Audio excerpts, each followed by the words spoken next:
Alden, it's your update. Nasa Hong Kong International Airport na ang Team Alden. Mukhang pauwi na. Sila Alden. Dahil next event ni Alden ay sa India. Meron siyang aatinan dun na film festival para sa movie niya Out of Order. Saka Sparkle 30. Malapit na rin. Interview kay Alden. Walang ibang kalaban yung individuals kundi ang kanilang mga sarili.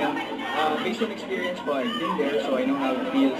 Mahirap po siyang, kasi may mga iba po na dumadaan sa mga dark moments ng buhay nila that hindi nila alam na nakaka-experience na pala sila ng mental health issues. Mahirap kasi na mag-isa, mahirap maramdamang mag-isa ka at mahirap na pinaparamdam sa iyo ng ibang tao na mag-isa ka lang. So nandito ang OWA. Ang US OWA Ambassador.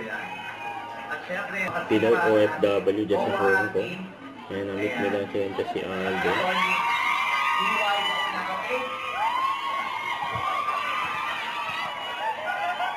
Ayan po ang lahat. Namit ang US OWA Ambassador.